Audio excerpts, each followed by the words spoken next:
विनायकं गुरुन्नौमि साक्षरे नाम श्रुतं येषां चरणसान्निध्यात् जीवामुक्ता भवन्ति साक्षरे वंशविख्यातं ज्ञानदानपरायणं विनायकं गुरुवन्दे भवबन्धविमुक्तये श्रीरङ्गनाथं गुरुराजवर्यं मुमुक्षूणां ज्ञानदानैकदक्षं प्रभावती क्षेत्रनिवासिनं नमामि वेदान्तविदां वरिष्ठं पुण्डलीकवरदा हरिविठोल श्री ज्ञानदेव तुकाराम पांडुरंग भगवान की जय। मौली ज्ञानेश्वर महाराज की जय। जगद्गुरु तुकाराम महाराज की, संत माधववा महाराज की जय। तेने आनंदाचे निधालेपणे साभिप्राय अंतःकरणे आता आदरेसी बोलणे घडेल तया। ज्ञानेश्वरी अध्याय 6 ओवी क्रमांक 9। आपण पाठीमागल्या प्रवचनामध्ये 6व्या अध्यायाच्या सुरुवातीपासून ऐकलं होतं।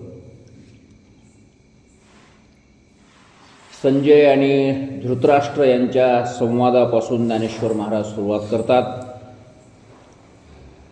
संजय धृतराष्ट्र राजाला सांगतो आहे की हे ब्रह्मरसाचं पारणं अर्जुनासाठी भगवंताने निर्माण केलं होतं, पण त्याच वेळी आपण पाहुणे म्हणून त्या ठिकाणी पोचलो।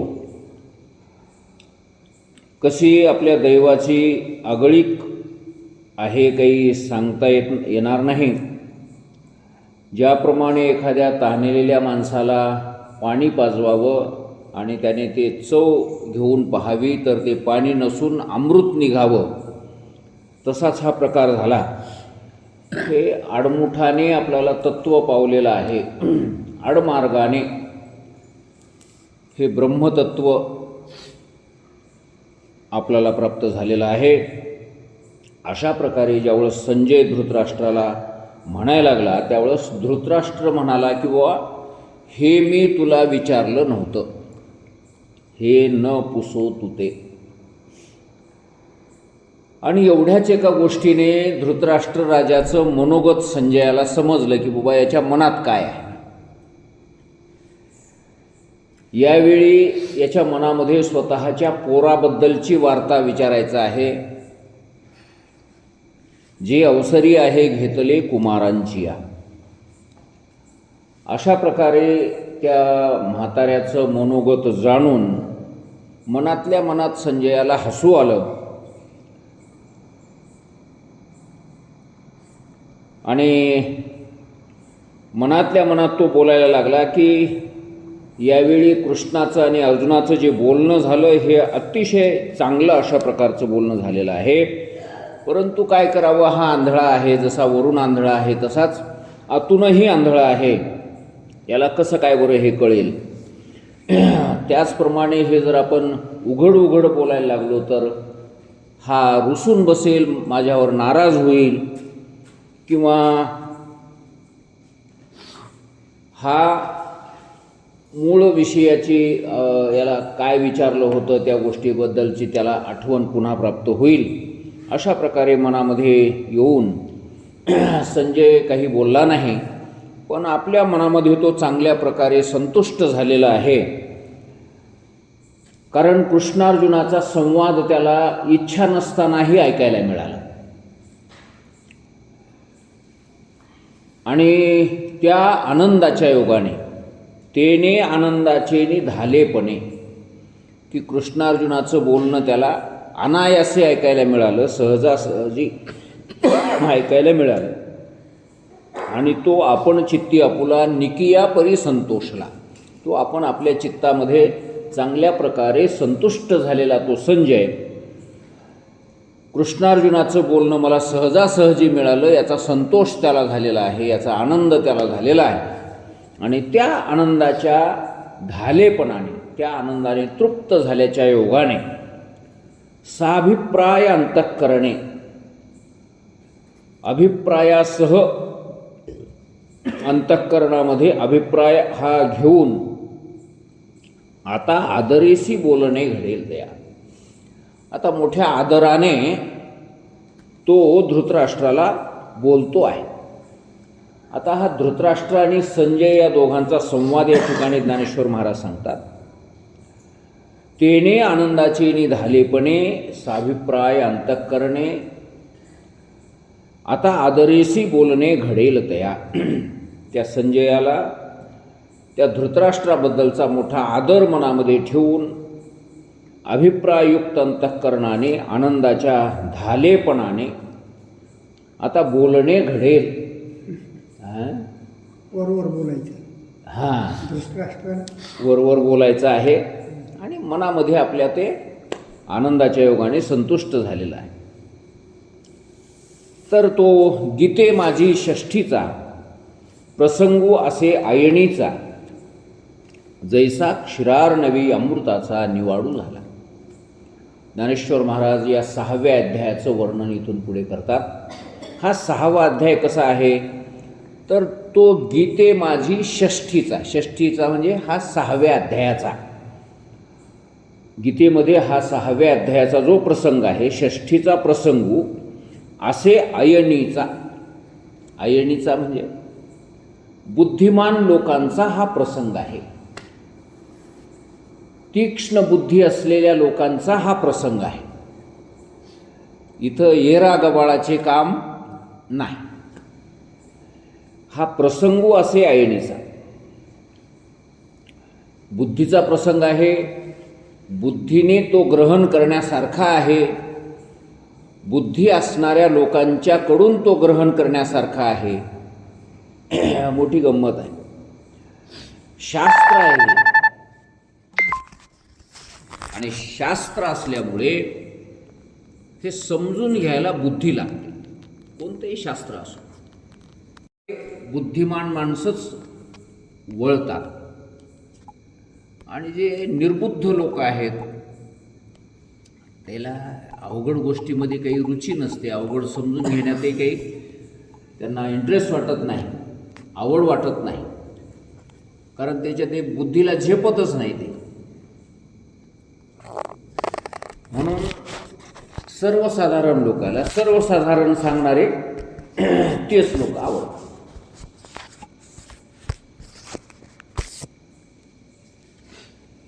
पण हे योगशास्त्र या ठिकाणी ज्ञानेश्वर महाराज भगवान कृष्ण परमात्मा अर्जुनाला सांगणार आहेत या 6व्या अध्यायामध्ये.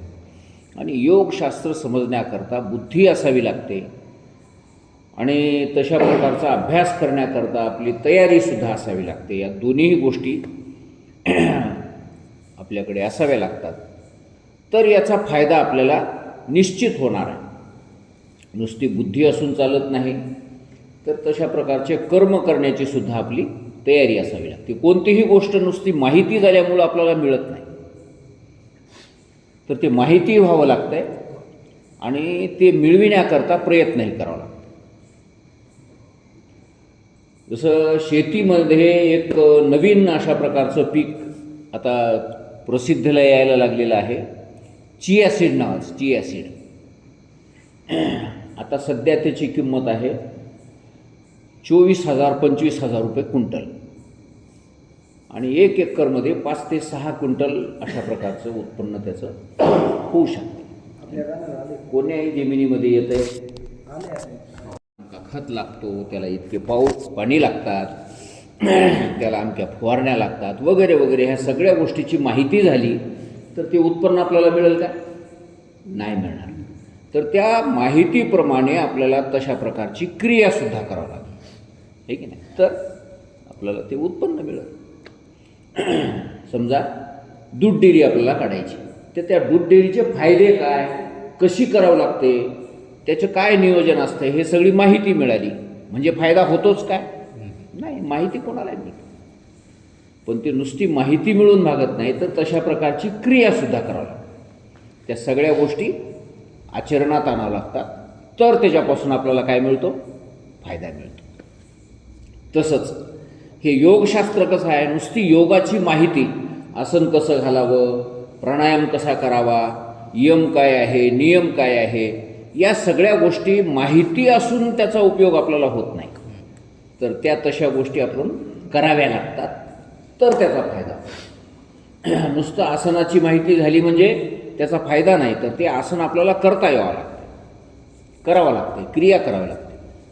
नुसतं प्राणायाम माहिती होऊन चालत नाही, तर तो प्राणायाम आपण करावा लागतो, तर त्याचा फायदा आपल्याला होतो. क्रिया अधिक ज्ञान अशा ह्या दोन गोष्टी लागतात.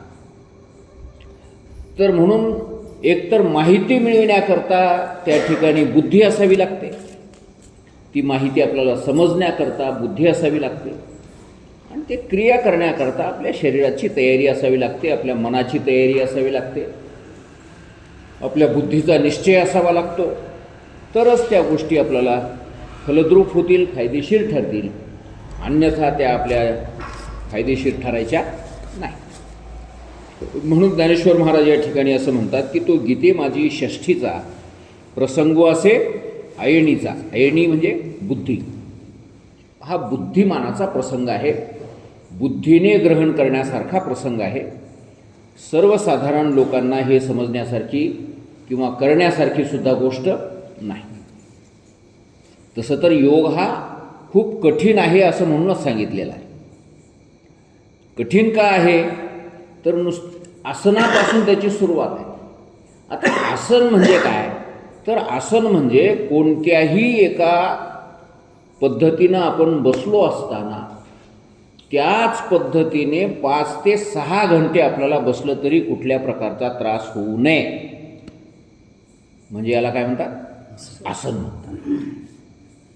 ती झाली आसन सिद्धी. मग तुम्ही खुर्चीवर बसा, मांडी घालून बसा, पाय लांब करून बसा, पण एकदा सुरुवातीला बसलेत की तसे 6 घंटे बसता यावं आपल्याला कमीत कमी, तर ते काय झाली, आसन सिद्धी झाली.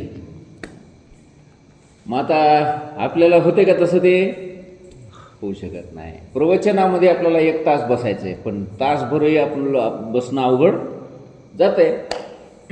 कीर्तनामध्ये 2 तास बसणं अवघड जातं आहे. तर अशा प्रकारे एकतर शरीर तयार असावं लागतं, बुद्धी तयार असावी लागते, तरच ह्या सगळ्या गोष्टी जमणं शक्य आहे, अन्यथा नाही.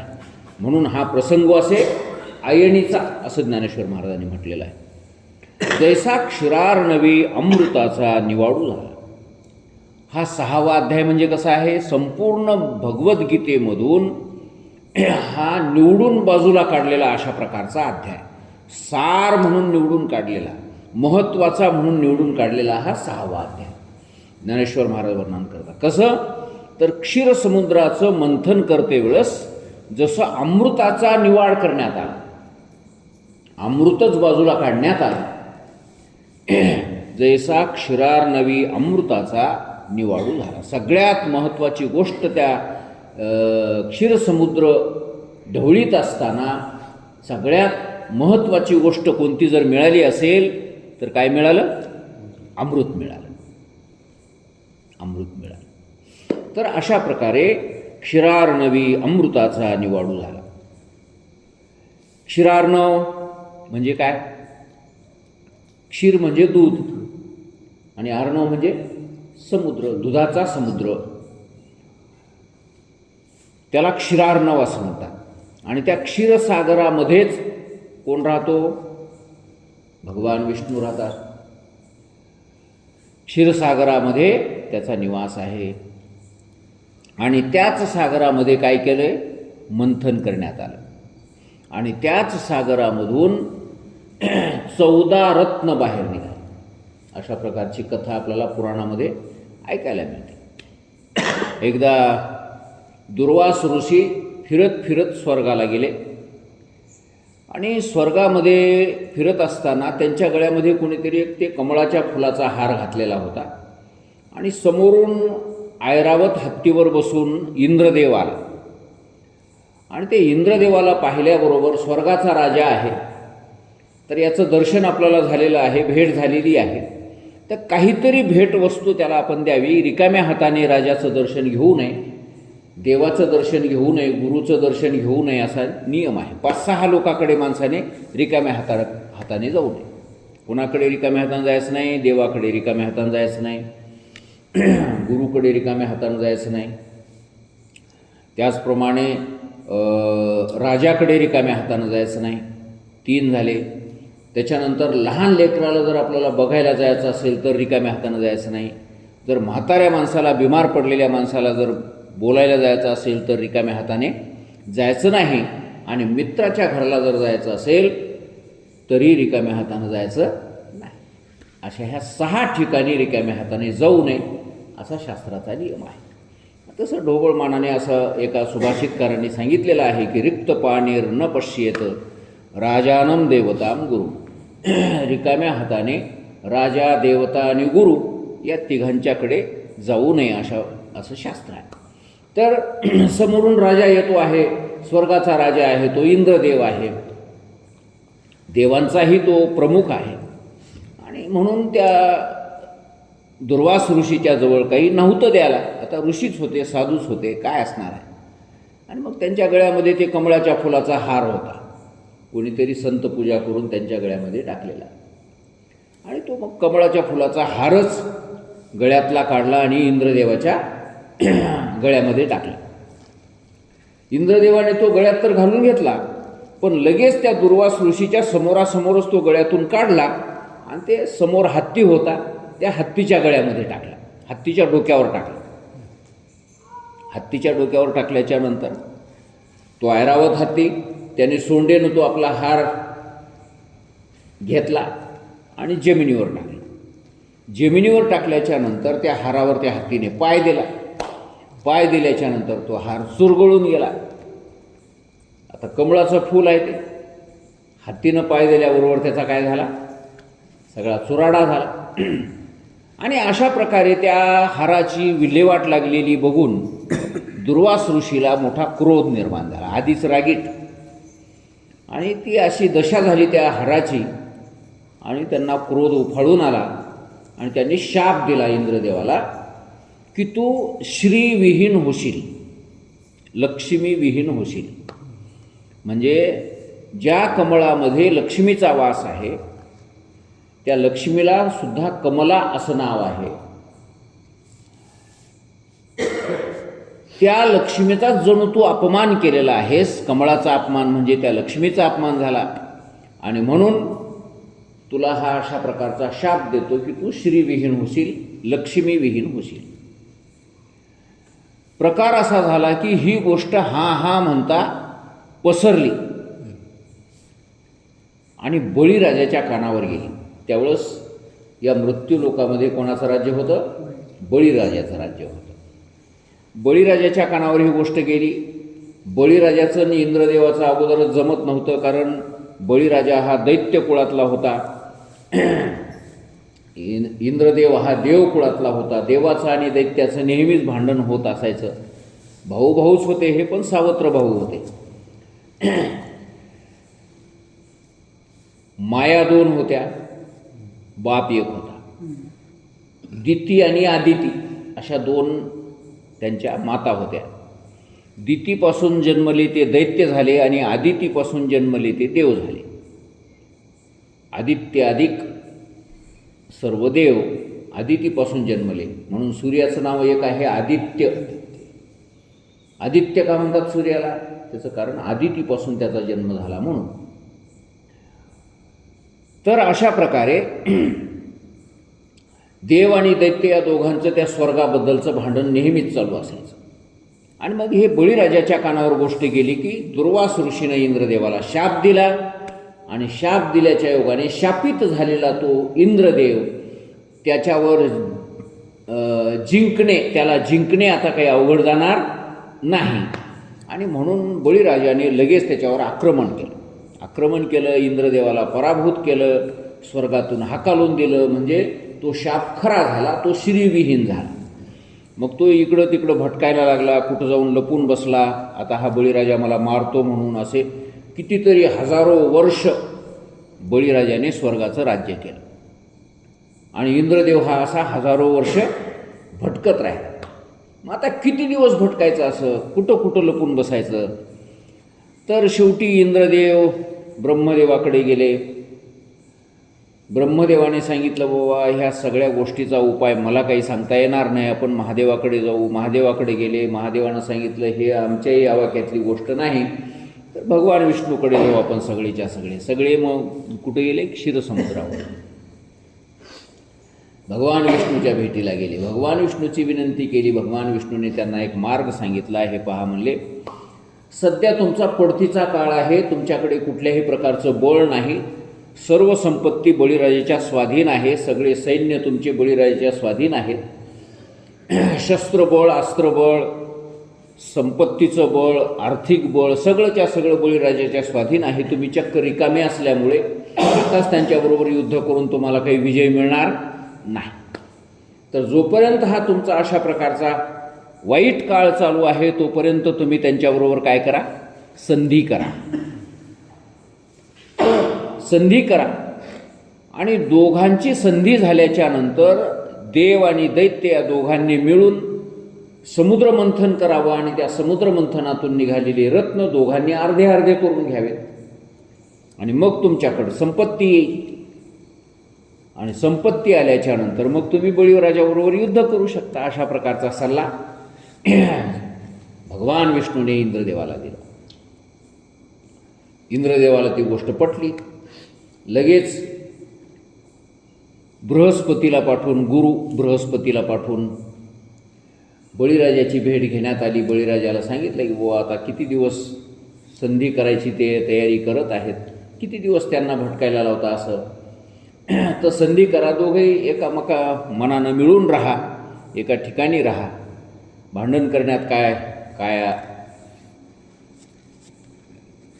तर अशा प्रकारे दोघांचं भांडण मिटवण्यात आलं आणि सांगितलं तुम्ही संधी करा. दोघांची शक्ती जर एका ठिकाणी आली तर या जगामध्ये काय होऊ शकत नाही. तुम्ही समुद्रमंथन करा. समुद्रामध्ये कित्येक काळापासून ते रत्न पडलेले आहेत, ते रत्न बाहेर येतील, ते दोघं जण वाटून घ्या आणि मग दोघंही आनंदाने राहा. संधी करण्यात आली. काही दिवस मध्ये गेले आणि समुद्रमंथन करायचा निर्णय झाला. क्षीरसागरामध्ये समुद्रमंथन व्हायला सुरुवात झाली. तर त्या क्षीरसागरामधून पहिल्यांदा विषच बाहेर निघालं. पहिलं रत्न, त्या विषालाच काय म्हणले? रत्न म्हटलेलं आहे. विषच बाहेर निघालं आणि ते विष महादेवानं पिऊन टाकलं. खूप मोठी लांबलचक कथा आहे. विष महादेवाने पिल्याच्या नंतर हळूहळू अनेक रत्न वर यायला लागले. कामधेनू गाय आली. कामधेनू गाय वशिष्ठ ऋषीला देण्यात आली. म्हणले पहिल्यांदा निघालेली वस्तू साधू संताला द्या, ब्राह्मणाला द्या. ते वशिष्ठ ऋषीला कामधेनू गाय देण्यात आली. त्याच्यानंतर कल्पवृक्ष निघाला. तो कल्पवृक्ष स्वर्गामध्ये नेऊन लावण्यात आला. म्हणले हे स्वर्गातला वृक्ष आहे, स्वर्गामध्ये नेऊन लावू आपण याला. त्याच्यानंतर उच्चैश्रवा नावाचा घोडा निघाला. तो उच्चैश्रवा नावाचा घोडा या दैत्यांनी आपल्या हिश्श्याला ठेवून घेतला. उच्चैश्रवा म्हणजे आपल्या कीर्तीचं वर्णन करणारा. अशा प्रकारे कोणालाही आपली कीर्ती आवडतीच की हो, वर्णन केलेली. कोणीही जर समजा म्हणलं की महाराज तुम्ही फार छान कीर्तन करता असं म्हणल्यावर कोण्या महाराजाला वाईट वाटेल सांगा बरं? बरं वाटतेच की सगळ्याला. तर याचंच नाव आहे उच्चैश्रवा. तर हे दैत्यांनी आपल्याकडे ठेवून घेतलं. नंतर असे अनेक रत्नांमधून निघाले. लक्ष्मी निघाली. पारिजातक नावाचा एक मणी निघाला. तो पारिजातक भगवान विष्णूला देण्यात आला. लक्ष्मी निघाली. तर लक्ष्मीच्या बाबतीत त्यावेळेस निर्णय असा झाला की म्हणले ही स्त्री आहे आणि स्त्रीवर कोणीही बळजबरी करू नये. दैत्य म्हणू लागले आम्ही घेणार, देव म्हणू लागले आम्ही घेणार. काही चांगल्या लोकांनी निर्णय दिला. म्हणले ही स्त्री आहे, तिच्या मनावर तिला जे बरं वाटेल त्या ठिकाणी ही राहू द्या, काही हरकत नाही. तिच्या मनावर सोडा. तिच्या हातात कमळाच्या फुलाचा हार आहे, ज्याच्या गळ्यामध्ये घालील त्याच्याजवळ ही राहील. मग त्या लक्ष्मीला मोकळं सोडण्यात आलं. बऱ्याच ते सगळं ते दैत्य लोक बसले, असे लाईन धरून बसले. लक्ष्मी मजा गळ्यात माळ घालावं, मजा गळ्यात माळ प्रत्येकाला वाटू लागले. पण त्या लक्ष्मीनं सगळ्याला असं काय केलं? नापास करून टाकलं, रिजेक्ट करून टाकलं. आणि मग भगवान विष्णूच्या समोर गेली त्यावेळेस त्या लक्ष्मीला प्रसन्नता वाटली. वा, चांगली गोष्ट आहे. ब्रह्मदेवही श्रेष्ठ आहे, पण गंमत अशी आहे की ब्रह्मदेव हा स्वतःच्याच मुलीच्या पाठीमागं लागलेला होता, म्हणून हा काही चांगल्या स्वभावाचा नाही. इंद्रदेवाकडे नजर गेली त्यावेळेस म्हणले हा भित्र आहे, दैत्याला भिवून कुठेही जाऊन लपून बसते, भित्र्या माणसाजवळही लक्ष्मी राहू शकत नाही. त्याच्यानंतर मग पुढे महादेव दिसले, म्हणजे महादेव चांगला आहे, मंगलकारक देवता आहे. शंकर नाव आहे, शंकर या शब्दाचाच अर्थ आहे म्हणजे दुसऱ्याला सुख देणारा, त्याला शंकर असं म्हणतात. आशुतोष आहे म्हणजे लवकर प्रसन्न होतो, मंगलकारक देवता आहे. सगळ्या चांगल्या गोष्टी आहेत, पण वेश अमंगळ आहे. स्मशानात राहतो, भूताप्रेताच्या सोबत राहतो, हत्तीचं कातडं गुंडाळतो, ते वाघाचं कातडं गुंडाळतो, हत्तीचं कातडं पांघरतो वगैरे, अशा वेश काय आहे, अमंगल आहे. आणि लक्ष्मीचं म्हणणं असं आहे की आतूनही माणूस चांगला असला पाहिजे आणि वरूनही चांगला असला पाहिजे. एका ठिकाणी असं वर्णन आहे की ज्याचे दात मळके असतात, ज्याचे कपडे मळके असतात, ज्याचे पायाचे तळवेसुद्धा मळके असतात, अशा प्रकारच्या घाण माणसाजवळ लक्ष्मी क्षणभरही थांबत नाही. म्हणून जरी भगवान विष्णू असला तरी त्याच्याजवळ लक्ष्मी थांबत नाही. मग तो माणूस कसा असला पाहिजे, आतून बाहेरून स्वच्छ असला पाहिजे, वरून शरीरानेही स्वच्छ असला पाहिजे, कपडे टापटीप असले पाहिजे, तळ पाया सगट.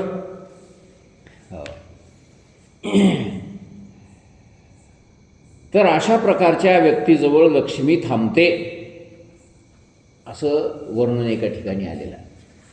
तर भगवान विष्णू अशा प्रकारचा दिसला, व्यवस्थित मस्त पितांबर नेसलेला, गळ्यात वैजयंती माळ घातलेली, कौस्तुभ मणी गळ्यामध्ये घातलेला, सुंदर चंदनाचा टिळा लावलेला, मुकुट वगैरे डोक्यावर ठेवलेला, शंख चक्र गदा पद्म हातामध्ये विराजमान असलेला, अशा प्रकारचा सुंदर भगवान विष्णू दिसल्याबरोबर लक्ष्मीला वाटली प्रसन्नता.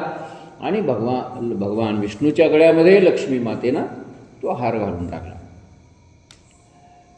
लक्ष्मी भगवान विष्णूला मिळाली. त्यानंतर मग चंद्रमा निघाला त्या समुद्रमंथनातून.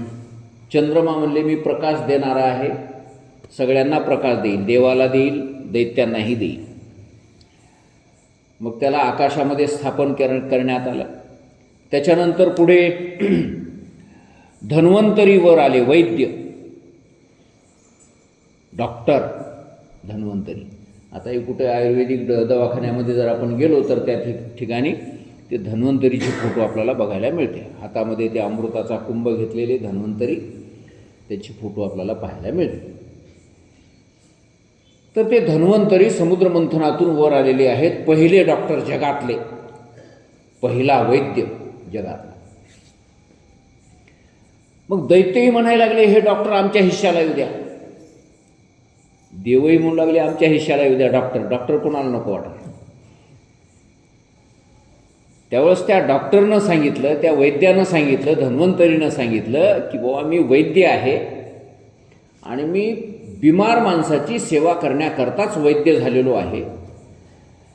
कोणीही बिमार माणूस माझ्याकडे जर आला तर त्याला दुरुस्त करणं हे माझं कर्तव्य आहे.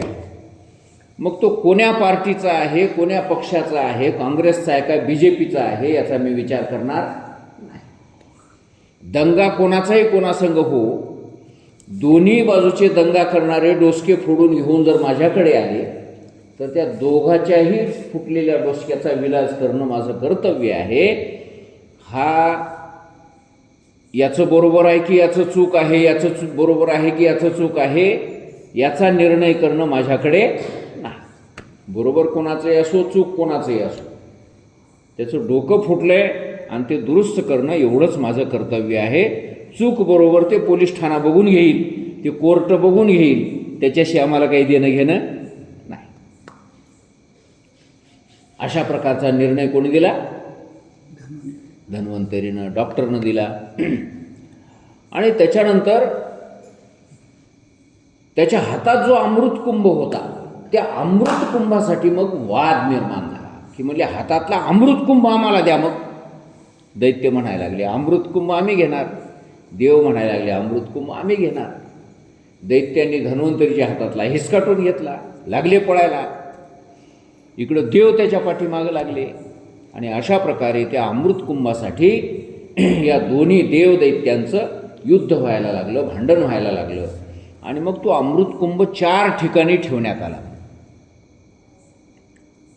आता ते जमिनीवर ठेवायचं आणि युद्ध करायचं, पुन्हा तिथून उचलायचा, अजून दुसरं कुठंतरी नेऊन ठेवायचा, पुन्हा युद्ध करायचं, असं 4 ठिकाणी ठेवण्यात आलं. आणि त्या 4ही ठिकाणी आता कुंभमेळा भरतो, दर 4 वर्षाला एका ठिकाणी. पुन्हा 12 वर्षाला एकदा चक्कर येते त्या ठिकाणी. आता यावेळेस येणारा कुंभमेळा कुठं आहे? नाशिकला आहे. नाशिकला मागं झाला तो प्रयागला, कधी हरिद्वारला होतो. तर अशा प्रकारे त्या कुंभमेळ्याचे काही ठिकाण आहे. तर त्या कुंभ ठेवल्यामुळेच त्या ठिकाणी हा मेला म्हणजे काय? जत्रा, जमा. हिंदीमध्ये जत्रेलाच काय म्हणतात? मेला म्हणजे जमाव. सगळे लोक त्या कुंभाच्या भोवती जमा झाले आणि तो अमृत कुंभ प्राशन करण्यासाठी स्नान वगैरे करून, पूजा अर्चा करून, है की नाही, अमृत पिण्याकरता हे लोक त्या ठिकाणी जमलेले आहेत. तर अशा प्रकारचा हा योग त्या ठिकाणी प्राप्त झाला. तर गंमत अशी आहे की सगळ्यात शेवटी त्या समुद्रमंथनातून जी गोष्ट बाहेर आली त्याचं नाव काय आहे? अमृत आहे. आणि ते अमृत पिल्याच्या योगाने अमरता प्राप्त होते, अशा प्रकारे पुराणामध्ये वर्णन करण्यात आले. आणि तो अमृतकुंभ देवाला प्राप्त झाला. युद्ध करून शेवटी त्या युद्धामध्ये विजय मिळवला. मोहिनी रूप धारण केलं भगवंताने. मोहिनी रूप धारण करून ते अमृतकुंभ आपल्या हातात घेतला, ताब्यात घेतला. आणि दैत्यांच्याकडे जाऊन ती म्हणू लागली, तुम्हाला जर मी माझ्या हाताने अमृत पाजवलं तर चालेल ना? त्यावेळेस ते दैत्य म्हणू लागले, अमृतच काय, तू आम्हाला इंद्रियल पाहिजे, आम्ही पियाला तयार आहोत. इतके तिच्या त्या रूपाला मोहित झाले ते दैत्य. आणि मग तिनं सांगितलं, असं लाईन धरून बसा म्हणले, असं भांडण करण्यात काय मजा आहे? देवांना या बाजूला, दैत्यांना एका बाजूला. आणि मग ती आपल्या चालाखीने त्या दैत्यांच्याकडे बघत बघत, कोण्या दैत्याकडे बघून हसूच लागली, कोण्या दैत्याकडे बघून हातच बाय बाय करू लागली, कोण्या दैत्याकडे बघून काही इशारे करू लागली. अशा प्रकारे ते दैत्य तिच्या त्या चलण्याकडून, तिच्या बघण्याकडून, तिच्या हसण्याकडंच बघू लागले. त्या अमृत वाढाली की काय ते दारू वाढाली याचं भानच नाही त्या दैत्याला. आणि मग तिनं ते ठुमकं त्या अमृताच्या कुंभापर्यंत जावं, ते कुंभ घ्यावं, देवांना वाढावा. पुन्हा त्याच जाग्यावर ठेवलेलं ते विषाचा कुंभ, त्या दारूचा कुंभ, पुन्हा ठुमकं जावं, त्या दारूचा कुंभ घ्यावा आणि या दैत्याच्या लाईनीमध्ये वाढायला सुरुवात करावी. तर अशा प्रकारे ते अमृत वाढाली काय दारू वाढाली याच्याकडे त्या दैत्याचं ध्यानच राहिलं नाही. आणि यांना पोटभर दारू पाजण्यात आली आणि देवांना अमृत पाजण्यात आलं. अशा प्रकारची पुराणामध्ये कथा आपल्याला ऐकायला मिळते. तर आताही बरेचसे काही लोक या गोष्टीचा शोध घ्यायला लागलेत की बाबा हे नेमकं समुद्रमंथन म्हणजे आहे तरी नेमकं काय, हे कुठं घडलं, नेमकं कोण्या जागी घडलं.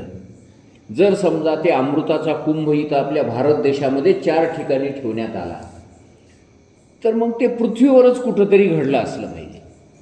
आणि क्षीरसागर नावाची जी गोष्ट आहे ते सुद्धा दुसरीकडे इतर कुठेही नसून ती सुद्धा या पृथ्वीवरच कोण्यातरी ठिकाणी ती जागा असली पाहिजे, असं काही लोक शोध घ्यायला लागले.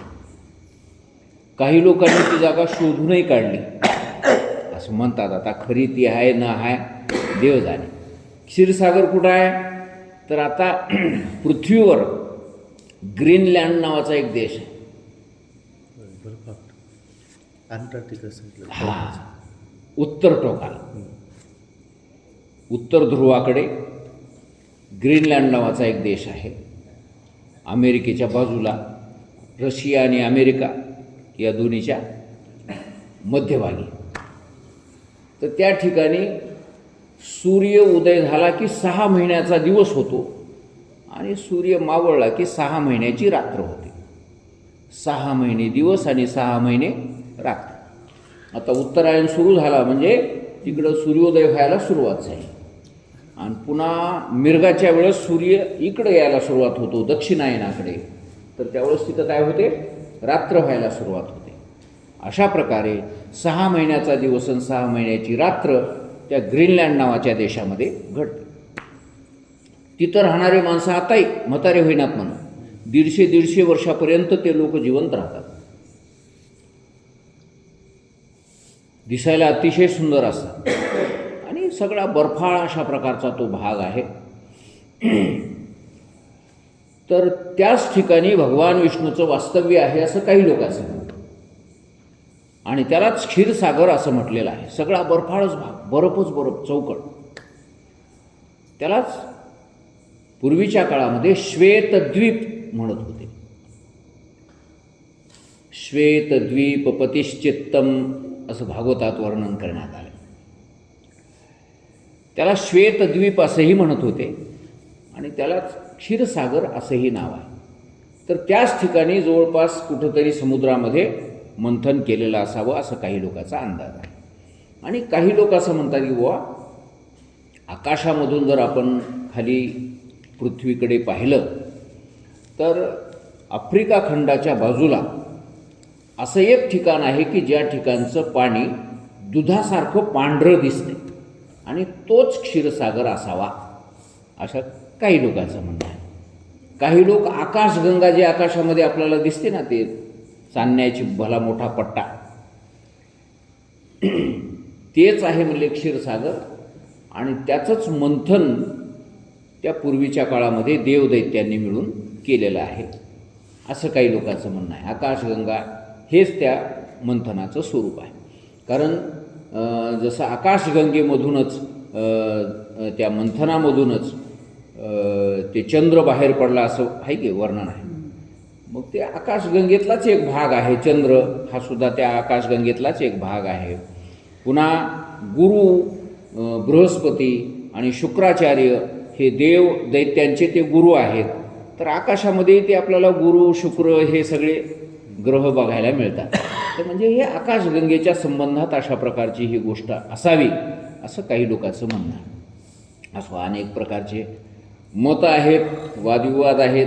खरी वस्तुस्थिती काय आहे, नेमकं कोण्या ठिकाणी हे समुद्रमंथन घडलं, तो क्षीरसागर म्हणजे हाच आहे काय, याचा अजून काही कोणाला पक्का निर्णय झालेला नाही. सगळे हे अंदाज.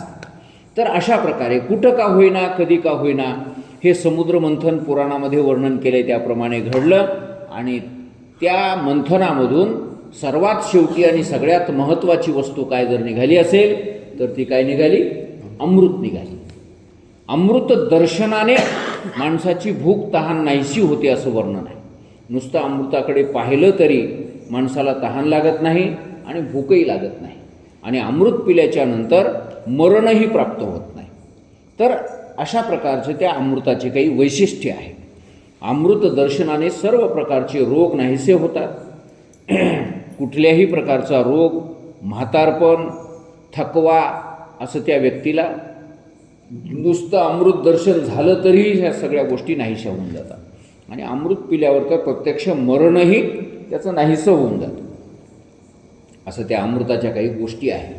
आणि अमृताच्या चवीमध्ये जगातले जेवढे पदार्थ आहेत त्या सगळ्या पदार्थाच्या चवी मिळतात. ना ज्ञानेश्वर महाराजांनी वर्णन केलं आहे की जैसे अमृत रसास्वादनी रस सकळ, अमृताच्या रसाचा आस्वाद जर घेतला तर जगातले सगळे रस त्या अमृतामध्ये येऊन जातात.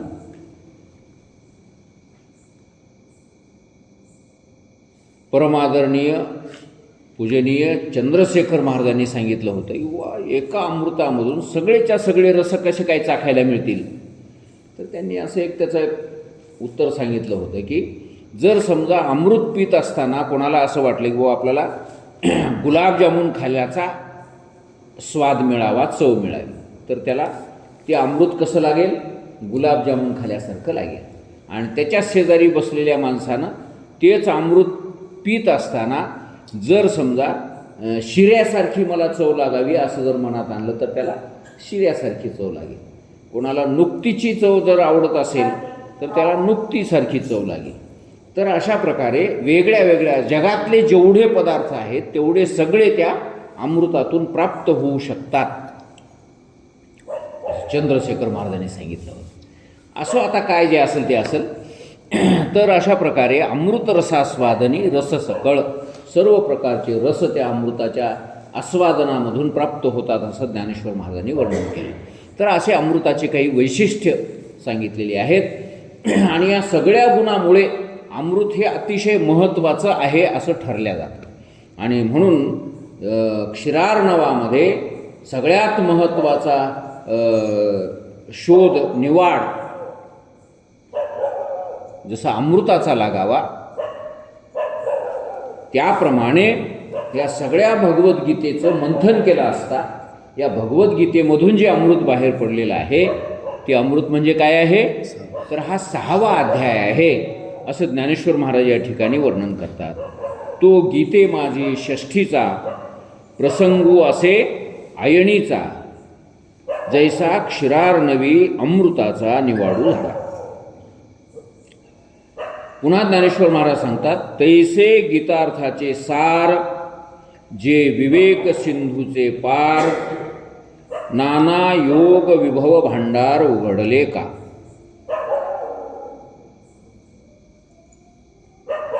तर मला वाटायला पुरी करावं की आता 9 वाजली.